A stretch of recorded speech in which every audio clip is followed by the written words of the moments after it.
Welcome back to my classes on English literature. So in this video I am going to discuss a poem titled Anthem by Leonard Cohen. So before moving to the poem, before read and explain the poem, I will briefly talk about the poet, right? Leonard Cohen. Leonard Cohen was a Canadian singer, songwriter, poet, and novelist.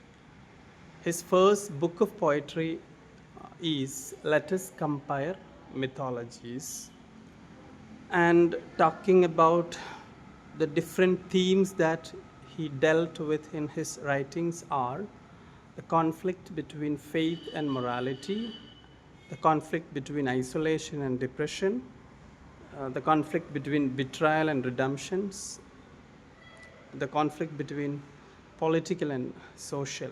So these are some of the common themes that could be seen in his writings. So Leonard കൊഹിൻ എന്ന് പറയുന്നത് ഒരു Canadian സിംഗറാണ്, song റൈറ്ററാണ്, പോയിറ്റാണ്, നോവലിസ്റ്റാണ്. Remember ഈ is A professional singer. ഇദ്ദേഹം ഒരു professional സിംഗറാണ്. And most of the songs that he sung were composed by himself. ഇദ്ദേഹം പാടിയിട്ടുള്ള പാട്ടുകളെല്ലാം ഇദ്ദേഹം തന്നെ combos ചെയ്തിട്ടുള്ള, ഇദ്ദേഹം തന്നെ രചിച്ചിട്ടുള്ള പാട്ടുകളാണ്. സോ ഈ is a well-known, well-established singer and songwriter. And coming to this particular poem, which is there in our syllabus, AEC for Humanities, that is Anthem. This poem has been taken from a collection of poems titled The Future, which got released in 1992, which got published in 1992. The Future എന്ന് പറയുന്ന ഒരു കളക്ഷനിൽ നിന്നാണ് anthem എന്നുള്ള poem എടുത്തിട്ടുള്ളത്. And talking about this particular song, it is one of his most soothing, beautiful and hopeful pieces. നമ്മൾ സങ്കടപ്പെട്ടിരിക്കുന്ന സമയത്ത് മനസ്സിനെ relax ചെയ്യിപ്പിക്കുന്ന, soothe ചെയ്യിപ്പിക്കുന്ന വളരെ ബ്യൂട്ടിഫുൾ ആയിട്ടുള്ള ഒരു സോങ്ങാണ് anthem. So it's such A peaceful one that every one can find comfort, right? And it offers a sense of optimism and inspiration.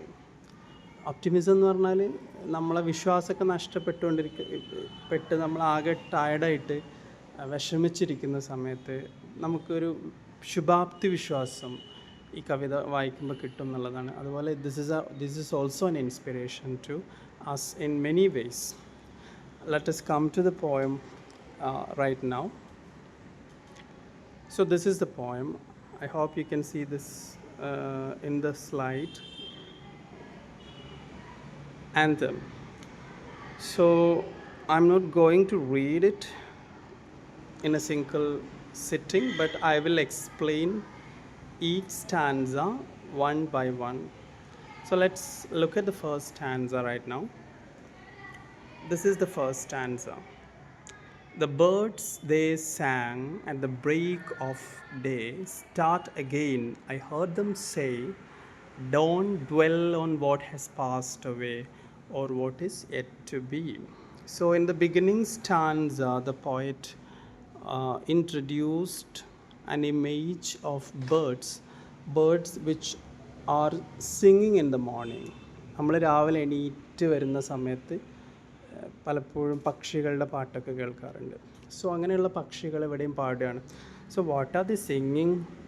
എന്താണ് അവർ പാടുന്നതെന്നറിയോ? They are singing like this: don't dwell on what has passed away or what is yet to B. കഴിഞ്ഞ കാലത്തെ കുറിച്ചോർത്ത് നമ്മൾ വിഷമിക്കരുത്, വരാനിരിക്കുന്നതിനെ കുറിച്ചിട്ടും വിഷമിക്കരുത്. So from this we can clearly understand that the poet wants us to stick on the present, disregarding the past and the future. കഴിഞ്ഞതിനെ കുറിച്ചിട്ടോ വരാനിരിക്കുന്നതിനെ കുറിച്ചിട്ടോ വേവലാതിപ്പെടാതെ പ്രസൻറ്റിൽ ജീവിക്കണം എന്നാണ് പറയുന്നത്. So this is a call to live in the present and embrace this life cycle, life cyclic nature. നമ്മളെ ലൈഫ് എന്ന് പറയുന്നത് ഇങ്ങനെ റൊട്ടേറ്റ് ചെയ്തുകൊണ്ടിരിക്കും. We will have different things in life. പ്രായം കൂടിക്കൊണ്ടിരിക്കും, അതുപോലെ നമ്മളെ സന്തോഷം സങ്കടങ്ങളും എല്ലാം റൊട്ടേറ്റ് ചെയ്തുകൊണ്ടിരിക്കും. So and whatever comes in your life, you don't worry, you just relax and go ahead with your dreams. So that's what the first stanza is. Then second stanza, the wars will be fought again, the holy dove, she will be caught again, bought and sold and bought again, the dove is never free.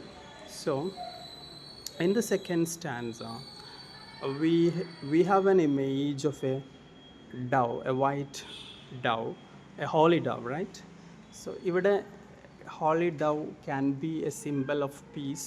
യുദ്ധങ്ങൾ നടന്നുകൊണ്ടേയിരിക്കും, സമാധാനം വന്നുകൊണ്ടിരിക്കും, പോയിക്കൊണ്ടിരിക്കും. Holy Dove വരും പോവും. Holy Dove എന്ന് പറയുന്നത് പീസാണ്, സമാധാനം വരാം പോവാം, അതിനെ വാങ്ങലും വിൽക്കലൊക്കെ നടക്കും. The Dove is never free എന്നാണ് പറയുന്നത്. ഒരിക്കലും ഈ ഹോളി ഡവ് ഫ്രീ ആവുന്നില്ല. കാരണം നമ്മളെ സമാധാനത്തിൻ്റെ ഒരു ഇൻകൺസിസ്റ്റൻസിനെയാണ് കാണിക്കുന്നത്. നമുക്കറിയാം, യുദ്ധങ്ങൾ ലോകത്തിൻ്റെ പല ഭാഗങ്ങളിലും പല സമയങ്ങളിലായി നടന്നിട്ടുണ്ട്, ഇപ്പോഴും പല ഭാഗങ്ങളിൽ നടക്കുന്നുണ്ട്. നമ്മൾ ഒരു ദിവസം സമാധാനമായിട്ട് ജീവിച്ചാൽ പിറ്റേ ദിവസം നമുക്ക് സമാധാനം ഉണ്ടാവുമോ നമുക്ക് പ്രെഡിക്റ്റ് ചെയ്യാനൊന്നും പറ്റില്ല. So this is the case of peace. So peace can come and go. Peace cannot remain with us forever. You can also read this particular poem in the context of American Black Civil War, right? അതായത് American black civil വാർ എന്ന് പറഞ്ഞാൽ കറുത്ത വർഗ്ഗക്കാർ അവരുടെ അവകാശങ്ങൾക്ക് വേണ്ടിയിട്ട് നടത്തിയ യുദ്ധമാണ്, വൈറ്റ്സിനെതിരെ. അപ്പോൾ you might have studied a poem titled Mother to Son by Langston Hughes. ആ കവിതയിൽ Langston Hughes, there is a mother as the speaker, and she was advising her son to go ahead in his life without looking back. ജീവിതത്തിൽ മുന്നോട്ട് പോകണമെന്ന് മകനെ ഉപദേശിക്കുന്ന ഒരു അമ്മയുടെ image ആ കവിതയിൽ വരുന്നുണ്ട്. അമ്മ പറയുന്നുണ്ട്, I had suffered a lot in the past, and you will also face with such difficulties in your life, but you don't fall back, dear son, because I am still climbing. ഞാനിപ്പോഴും പോരാടിക്കൊണ്ടിരിക്കുകയാണ്, ജീവിതത്തിൽ മുന്നോട്ട് പോയിക്കൊണ്ടിരിക്കുക എന്ന് പറയുന്നുണ്ട്. ഇവിടെയും ശരിക്കും അതുപോലെയാണ്. യുദ്ധങ്ങളൊക്കെ ഉണ്ടായാലും ഫസ്റ്റ് സ്റ്റാൻസയിൽ പറഞ്ഞില്ലേ, സങ്കടങ്ങൾ എന്ത് വന്നാലും നമ്മൾ മുന്നോട്ട് പോകണം. ജലാലുദ്ദീൻ റൂമിയുടെ ഒരു കവിതയുണ്ട്, ദ ഗസ്റ്റ് ഹൗസ് എന്ന് പറഞ്ഞിട്ട്. ആ കവിതയിൽ റൂമി പറയുന്നുണ്ട്, നമ്മുടെയൊക്കെ ജീവിതം, this being human is A guest house എന്ന് പറയുന്നുണ്ട്. നമ്മളൊക്കെ ജീവിതം ഒരു ഗസ്റ്റ് ഹൗസ് പോലെയാണ്. നമ്മൾ ഇൻവൈറ്റ് ചെയ്യാത്ത പല ഗസ്റ്റുകളും വന്നുകൊണ്ടേയിരിക്കും. സന്തോഷം വരാം, സങ്കടം വരാം, ഡിപ്രഷൻ വരാം, സർപ്രൈസസ് വരാം. We will have everything. Our life is a mixture of all these happiness, sadness, surprises, etc. So whoever comes, we just welcome them all, because each guest has been sent from beyond. ഓരോ ഗസ്റ്റുകളെയും നമ്മളിലേക്ക് അയക്കുന്നത് ദൈവമാണ്. അതുകൊണ്ട് എല്ലാവരെയും നമ്മൾ welcome ചെയ്യണം. അത് നമ്മളെ ലൈഫിനെ സ്ട്രോങ് ആക്കുന്നു. ഒരാൾ ഒരിക്കലും ഡിപ്രസ്ഡായി സങ്കടപ്പെട്ടു എന്ന് വിചാരിച്ചിട്ട് അയാളുടെ ജീവിതത്തിൽ പറ്റേ തകർന്നു പോകുന്നില്ല. he can come back to the life back. So that's what the poem says, the poet says. Then coming to the third stanza, ring the bells that still can ring, forget your perfect offering, there is a crack in everything, that's how the light gets in. So what does the poet here says? Ring the bells. Okay, this particular refrain is repeated in the poem 3 times, I think. 3 പ്രാവശ്യം ഈ ഒരു phrase, ഈ ഒരു റെഫ്രെയിൻ ഇങ്ങനെ repeat ചെയ്ത് കവിതയിൽ വരുന്ന യൂസേജിനാണ് നമ്മൾ റെഫ്രെയിൻ എന്ന് പറയുക. Repetition of the same lines in different stanzas are called റെഫ്രെയിൻ. So this is the heart of the poem. So It symbolizes making an effort despite imperfection. നമ്മൾ ചെയ്യുന്ന എഫേർട്ടുകൾ, പ്രവർത്തികൾ perfect ആയിക്കൊള്ളണമെന്നൊന്നുമില്ല. There is A crack in everything എന്നാണ് പറയണത്. നമ്മളെന്ത് ചെയ്താലും അതിലൊരു പോരായ്മ നമുക്ക് കാണാൻ പറ്റും, അതിലൊരു ഫ്ലോ ഉണ്ടാവും, അതിലൊരു പ്രോബ്ലം അല്ലെങ്കിൽ അതിനൊരു ഇംപെർഫെക്ഷൻ ഉണ്ടാവും എന്ന് വിചാരിച്ച് നമ്മൾ ഒരിക്കലും എന്ത് ചെയ്യാൻ പാടില്ല. We should not give it up. Okay, അപ്പോൾ വീക്ക്നെസ്സിലും നമുക്ക് എൻലൈറ്റൻമെൻറ്റ് കണ്ടെത്താൻ പറ്റും എന്നുള്ളതാണ്. So ring the bells that still can ring. നിങ്ങൾക്ക് ദാറ്റ് സ്റ്റിൽ ക്യാൻ റിങ് എന്ന് പറഞ്ഞാൽ you are still able to work എന്നുള്ളതാണ്. നിങ്ങൾക്ക് ഇപ്പോഴും വർക്ക് ചെയ്യാൻ പറ്റും. You have the potential with you, so you should work hard. ഒരിക്കലും നിങ്ങൾ പെർഫെക്റ്റ് ഓഫറിങ്സിനെ വെയിറ്റ് ചെയ്യരുത്. കാരണം എല്ലാ പ്രവൃത്തിയിലും എല്ലാത്തിലും ഒരു ഫ്ലോ, ക്രാക്ക് ഉണ്ടാവും. So that's how the light gets in. റൂമി തന്നെ പറയുന്നുണ്ട്, wound is the place were light comes എന്ന് പറയാറുണ്ട്.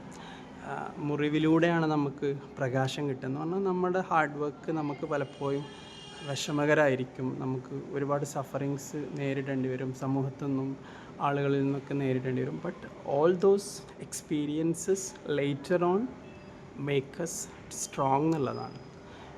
Okay, coming to the next stanza. V ask for signs, the signs were cent, the birth betrayed, the marriage spent, yeah, and the widowhood of every government, signs for all to see. Okay. This stanza reflects humanity's constant search for guidance and meaning. The signs sent by the universe are often ignored or misinterpreted, leading betrayal and disillusionment. അതായത് നമ്മളെപ്പോഴും ഒരു guidance, ആളുകളുടെ ഉപദേശങ്ങളൊക്കെ അന്വേഷിച്ച് പോകുന്ന ആളുകളാണ്. We ask for signs, the signs was sent. ആളുകൾ നമ്മളെ ഉപദേശിക്കും, അല്ലെങ്കിൽ നമ്മൾ ചോദിക്കുന്നതൊക്കെ തരും. The birth betrayed, the marriage spent, and the widowhood of every government, signs for all to see. ഇവിടെ ബർത്ത് ബിട്രേഡ് അതുപോലെ വിഡൗഡ് ഓഫ് എവറി ഗവൺമെൻറ് എന്ന് പറയുന്ന രണ്ട് ഇമേജസ് കാണാൻ പറ്റും. ഇത് ശരിക്കും നമ്മുടെ ഗവൺമെൻറ് ഇൻസ്റ്റിറ്റ്യൂഷനുകളുടെയൊക്കെ പരാജയത്തിനെയാണ് കാണിക്കുന്നത്, സിസ്റ്റത്തിൻ്റെ പരാജയത്തിനെയാണ് കാണിക്കുന്നത്. നമ്മളിപ്പോൾ ഒരാവശ്യത്തിന് വേണ്ടി ഒരു ഓഫീസിൽ അല്ലെങ്കിൽ ഒരു പെർട്ടിക്കുലർ ഗവൺമെൻറ് അതോറിറ്റീനെ സമീപിക്കുന്ന സമയത്ത് പലപ്പോഴും നമുക്ക് വേണ്ട റിസൾട്ട് കിട്ടണമെന്ന നിർബന്ധമൊന്നുമില്ല. ഇത് ശരിക്കും this is political in the sense that this poem has been written in the context of American Civil War. അപ്പോൾ ബ്ലാക്സ് അവരുടെ അവകാശങ്ങൾ നിരന്തരമായിട്ട് അമേരിക്കൻ ഗവൺമെൻറ്റിനോട് ചോദിച്ചുകൊണ്ടിരിക്കുകയാണ്. അതിന് ഉടമ്പടികൾ നടക്കുന്നുണ്ട്, കരാറുകൾ നടക്കുന്നുണ്ട്, ചർച്ചകൾ നടക്കുന്നുണ്ട്, ഒപ്പുവെക്കലുകൾ നടക്കുന്നുണ്ട്. And we ask for signs and the signs was sent എന്ന് പറയുന്നുണ്ട്. പക്ഷേ അതിൻ്റെ ഒന്നും റിസൾട്ട് പ്രാക്ടിക്കൽ ആസ്പെക്റ്റിൽ കാണാൻ പറ്റില്ല എന്നുള്ളതാണ്. ഇപ്പോഴും അമേരിക്കയിലെ blanks are marginalized. They were brutally treated by the white authorities. Still can be seen. Racism എന്ന് പറയുന്നത് സമൂഹത്തിൽ നിന്ന് ഇപ്പോഴും എടുത്തു കളയപ്പെടാത്തൊരു സാധനമായിട്ട് നിലനിൽക്കുന്നുണ്ട്. I hope you understand. Right. So that's what this particular stanza making us aware of. I can't run no more with that lawless crowd while the killers in high places say their prayers out loud, but they have summoned up a thundercloud they are going to hear from me. അപ്പോൾ പോയിട്ട് ഇവിടെ പറയുന്നത്, എനിക്കൊരിക്കലും ഇങ്ങനെയുള്ള മാറ്റത്തിന് വിധേയമാവാത്ത ആളുകളുടെ കൂടെ ഓടാനാവില്ല എന്നുള്ളതാണ്. ലോലെസ് ക്രൗഡ് എന്നാ നിയമങ്ങൾ, ലോലെസ് എന്ന് പറഞ്ഞാൽ നിയമാനുസൃതമായിട്ട് കാര്യങ്ങൾ, നീതിയില്ലാത്ത, ഗാന്ധിജി തന്നെ പറഞ്ഞിട്ടുണ്ടല്ലോ, നീതിക്ക് നിരക്കാത്ത നിയമങ്ങളൊക്കെ നിഷേധിക്കാനുള്ളതാണ് ഗാന്ധിജി പറഞ്ഞത്. സോ അങ്ങനെയുള്ള വൈറ്റ് ഗവൺമെൻറ്റിൻ്റെ നിയമങ്ങളോടൊന്നും ഇനി പൊരുത്തപ്പെടാൻ പറ്റില്ല എന്നുള്ളതാണ്. Right. Let's have a look at the explanation. The poet distances himself from lawless crowd and corrupt leaders. The killers in high places, കൊലയാളികളും മേഡേഴ്സൊക്കെ വലിയ സ്ഥാനങ്ങളില്ല. So these things represent powerful figures who misuse there authority. ഇവിടെ ശരിക്കും അധികാരത്തെ ദുർവിനിയോഗം ചെയ്യുന്ന ആളുകളെയാണ് refer ചെയ്യുന്നത്. Despite feeling വെയറി the poet resolve to speak out against injustice. അപ്പോൾ എന്ത് പ്രയാസങ്ങൾ വന്നാലും കവി വളരെ സ്ട്രോങ് ആയിട്ട് പറയാണ്, I am ready to speak out against injustice, inequalities. Again നമുക്ക് അതേ നേരത്തെ പറഞ്ഞ ring the bells that still can ring എന്നുള്ള ലൈൻ സ്റ്റാൻസ റിപ്പീറ്റ് ചെയ്യുന്നത് കാണാം. അത് ശരിക്കും ഇത് ഈ ബ്ലാക്ക് അമേരിക്കൻസിൻ്റെ ഒക്കെ കവിതകളിൽ സ്ഥിരമായിട്ടുള്ള ഒരു ഇതാണ് ഈ റെഫ്രെയിൻ എന്ന് പറയുന്നത്. That can be seen in the poems of Bob Dylan. നിങ്ങൾ പഠിച്ചിട്ടുണ്ടാവും. There is A poem, beautiful poem. It's also A song like this. It is titled blowing in the wind. So ആ പോയത്തിൻ്റെ ഓരോ സ്റ്റാൻസയുടെ അവസാനം ഇദ്ദേഹം ഒരു റെഫ്രെയിൻ റിപ്പീറ്റ് ചെയ്യുന്നുണ്ട്. The answer my friend is blowing in the wind, the answer is blowing in the wind എന്ന് പറയുന്നുണ്ട്. So അത് ശരിക്കും ആ പോയത്തിൻ്റെ മെസ്സേജ് ഒന്നും കൂടെ സ്ട്രെസ് ചെയ്യാൻ വേണ്ടിയിട്ട് യൂസ് ചെയ്യുന്ന ലൈക്ക് ദിസ്. ഇവിടെ ശരിക്കും this is actually motivation to the black people of America to fight hard against injustice, right? Then you can add up the parts, but you won't have the sum. You can strike up the march. There is no drum. Every heart to love will come, but like a refugee. നിങ്ങൾക്ക് പലപ്പോഴും ഈ എന്താ പറയുക, മുറിഞ്ഞ ഭാഗങ്ങളെ കൂട്ടാനൊക്കെ പറ്റും, പക്ഷെ ഒരിക്കലും അത് കൂടുമോ എന്ന് പറയാൻ പറ്റില്ല. സമ്മ് കിട്ടില്ല എന്നുള്ളത്, എത്ര ആഡ് ചെയ്താലും സമ്മ് കിട്ടില്ല എന്ന് പറഞ്ഞാൽ ഒരിക്കലും you don't wait for perfection എന്നുള്ളതാണ് പറയുന്നത്. Life is always imperfection. So keep going with those imperfections and that will make you strong എന്നുള്ളതാണ്.